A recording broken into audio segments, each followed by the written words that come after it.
আসসালামু আলাইকুম বন্ধুরা, সবাই কেমন আছেন? আশা করছি সবাই খুব ভালো আছেন। আমি আজকে রান্না করব ট্যাংরা মাছ আর বেলে মাছ। দুটোই ওই দিন পুকুর থেকে আমাদের ধরা হয়েছিল, আর সেই মাছগুলোই আমি আজকে রান্না করব আর আপনাদের সঙ্গে শেয়ার করব। মাছগুলোকে আমি কেটে ধুয়ে পরিষ্কার করে নিয়েছি, সবগুলো কিন্তু আমরা নিজেরাই ধরেছি। আর চুলা ধরিয়ে দিয়েছি, চুলায় কড়াই বসিয়ে দিয়েছি।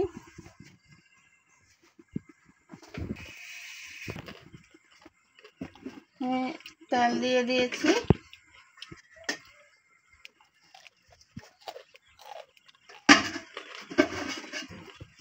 দিয়ে দিব পেঁয়াজ,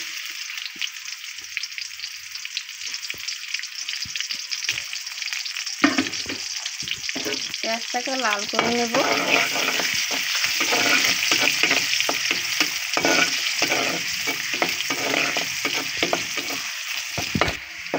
আমি এবার দিয়ে দিব মশলা।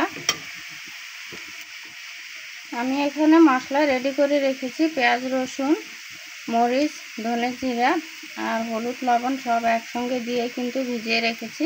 আমি এখন মশলাটা দিয়ে দেব। মশলাটা কষিয়ে নেব।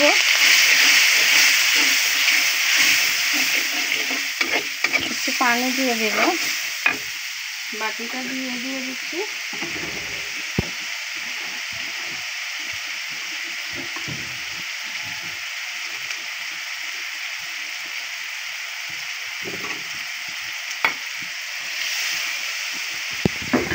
এবার ভালো করে মশলাটাকে কষিয়ে নেব। মশলাটা কষিয়ে নেব। আমার মশলাটা কষানো হয়ে গেছে, আমি এবার দিয়ে দেবো মাছগুলো।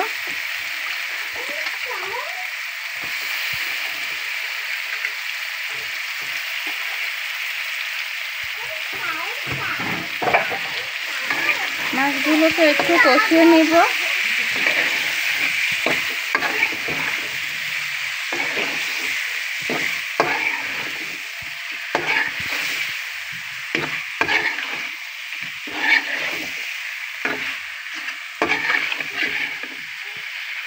এবার দিয়ে দেবো পানি।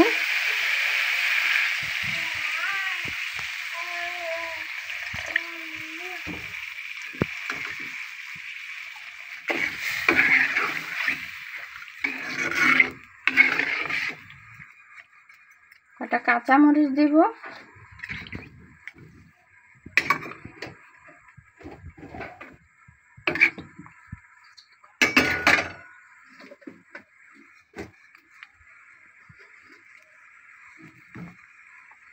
এবার ঢেকে দিব।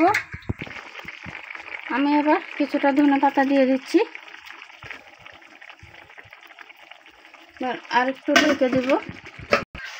বন্ধুরা, আমার মাছটা কিন্তু একদম হয়ে গেছে, আমি এবার নামিয়ে নিব। চুলাটা বন্ধ করে দিচ্ছি। তো বন্ধুরা, কেমন হয়েছে অবশ্যই জানাবেন। ভালো লাগলে লাইক, কমেন্ট, শেয়ার করে দেবেন। আর এভাবে নিজেদের পুকুরের নিজেদের হাতে ধরা মাছ, সেটার কিন্তু স্বাদই হচ্ছে অন্যরকম। আমার কাছে তো খাওয়ার চাইতেও ধরতেই অনেক বেশি ভালো লাগে। আমার কাছে খেতে তেমন একটা ভালো লাগে না, ধরবো সেটাই হচ্ছে আমার অনেক আনন্দের ব্যাপার। তো বন্ধুরা, সবাই খুব ভালো থাকবেন, সুস্থ থাকবেন। আর এই রমজানে আমার পরিবারের জন্য এবং আমার জন্য সবাই দোয়া করবেন। আর আমিও অবশ্যই যতটুকু পারি করব। আজ এ পর্যন্তই। সবাই ভালো থাকবেন। আল্লাহ হাফেজ।